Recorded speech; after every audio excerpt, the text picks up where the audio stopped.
अस्सलाम वालेकुम रहमतुल्लाहि वबरकातुहू। मेरा नाम मोहम्मद मौलाना है। मैं फुल मार्केट में काम करता हूँ फ़िलहाल। इमरान भाई, मैं हर साल आपके उन्वान में आता हूँ। मैं एक सवाल पिछले 8 साल से वेटिंग में हूँ आपसे जवाब जानने के लिए। ये जवाब मेरे लिए बहुत अहम है। मैं एक हदीस सुना था कि अगर सहाबा कराम 3 दिन से पहले एक कुरान अगर पढ़ लिए तो शायद सहाबा कराम को समझ में नहीं गया। अल्लाह आलम, ये सुना था।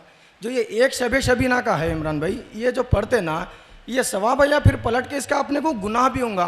ज़रा इसके बारे में। जी माशाल्लाह, भाई ने सवाल किया है कि एक शब शबीना जो पढ़ा जाता है, एक ही रात में कुरान जो पढ़ी जाती है मुकम्मल तौर पर, ये सही है या गलत है? क्या नबी सल्लल्लाहु अलैहि वसल्लम या सहाबा से साबित है? अल्लाह के नबी करीम सल्लल्लाहु अलैहि वसल्लम के बारे में जब आप सूरह क़ियामा और सूरह मुद्दस्सिर और मुज़्ज़म्मिल, ये 3 सूरह पढ़ेंगे तो आप देखेंगे कि अल्लाह ताला ने तीनों भी सूरों में प्यारे रसूल करीम सल्लल्लाहु अलैहि वसल्लम को कुरान के पढ़ने के आदाब बताए। और अल्लाह के नबी सल्लल्लाहु अलैहि वसल्लम से कहा, वरत्तिलिल कुरान तरतीला, ऐ मेरे नबी कुरान को आहिस्ता आहिस्ता पढ़ा करिए। सूरह क़ियामा की आयत नंबर 16, 17, 18 और 19 में अल्लाह ने कहा, ऐ मेरे नबी सल्लल्लाहु अलैहि वसल्लम कुरान पढ़ने में अपनी ज़ुबान को तेज़ मत फिराइए। इसको पढ़ाना, इसके माने समझाना और इसको जमा कर देना, ये पूरा अल्लाह की जिम्मेदारी पर है। तो कुरान के उसूल से कुरान को तेज़ तेज़ नहीं पढ़ना चाहिए, ये बिल्कुल मुत्तफ़िक़ तौर पर हर कोई मानता है इस बात को। दूसरी चीज़, कुरान पढ़ते वक्त तजवीद का अदा होना। ख़ास तौर पर मैं तो बयान दे रहा हूँ, मैं यहाँ पे क़िरात कुरान के लिए नहीं खड़ा हुआ हूँ, मैं नमाज़ पढ़ाने के लिए नहीं खड़ा हुआ हूँ। बयान में मैं बहुत कोशिश करता हूँ कि कुरान की आयतें सीखूँ। मुझे कई लोगों ने मेरे से कहा है कि मैं कुरान की आयतें गलत पढ़ता हूँ। आप सब मेरे हक़ में दुआ करिए कि मेरी गलती ख़त्म हो जाए मेरे पास से। ऐसा नहीं है कि मैं जानबूझ के करता, अल्लाह की कसम है मैं जानता हूँ कुरान कितनी अहम चीज़ है। मैं जब अकेले में रिहर्सल देता हूँ, मैं बगैर मिस्टेक के देता हूँ। अल्लाह जाने वो मेरी एक कमज़ोरी या मेरी कमी है, अल्लाह मुझे दूर कर दे। जब मैं स्टेज पे आता हूँ पूरी प्रैक्टिस के बावजूद मुझसे गलतियाँ होते। मेरे प्यारे नबी सल्लल्लाहु अलैहि वसल्लम शायद एक खुशखबरी सुनाए, मैं अल्लाह से दुआ करता हूँ मैं उनमें हो जाऊँ। अल्लाह के नबी ने कहा, जो कुरान को सही अंदाज से पढ़े उसे भी अजर, जो गलती करते हुए पढ़े उसे भी अजर बोले। क्योंकि गलती करने वाला जानबूझ के नहीं, कोशिश कर रहा फिर भी गलती हो रही तो अजर है बोले इंशाअल्लाह।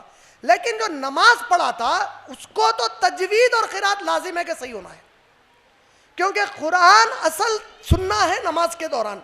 अगर उसमें तजवीद बहुत तेज़ी से पढ़ी जा रही, मखरज सही अदा नहीं हो रहे, और अगर उसके अंदर जो है क़िरात, जो आप लोग ताज्जुब करेंगे, कुरान की हम जो क़िरात पढ़ते हैं, उलेमा अकराम जो अकाबिर उलेमा होते हैं, हम लोग कई बार बच्चों की आवाज़ बहुत अच्छी रही तो कुरान सुन लेते हैं उनसे।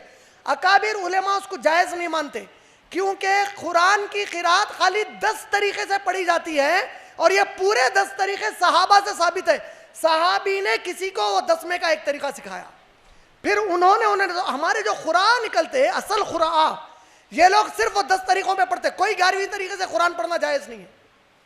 तो क़िरात जब पढ़ी जाती है 10 तरीक़ों में से होना, और क़िरात और तजवीद के लिए क़िरात में तजवीद का होना लाजिम है। इसके बगैर अगर पढ़ी जा रही तो गुनाह होता, यह तय है, हर कोई मुत्तफ़िक़ है। अब शब शबीना जो लोग पढ़ा रहे हैं, जिस तेज़ी से पढ़ाई जाती है, मैं अभी तक ऐसा नहीं देखा कि कोई पूरी दिलचस्पी से वो नमाज़ पढ़ते हैं या उसके अंदर मखरज और तजवीद पूरी तरीके से समझ में आते हैं। तो बेहतर ये है मेरी नज़र में कि इस तरीके से कुरान को ख़त्म नहीं करना चाहिए, क्योंकि नबी सल्लल्लाहु अलैहि वसल्लम और सहाबा से साबित नहीं है। उम्मीद आपका जवाब मुकम्मल हो जाए। जज़ाकल्लाहुल खैर। अस्सलामु अलैकुम वरहमतुल्लाहि वबरकातुहू। मेरा नाम समीना फ़ातिमा है और मैं हाउसवाइफ हूँ। मेरा सवाल ये है कि औरत के पास इतना ज़ेवर है जिसकी वो ज़कात अदा कर सकते हैं, लेकिन शौहर उसकी ज़कात अदा करने से इनकार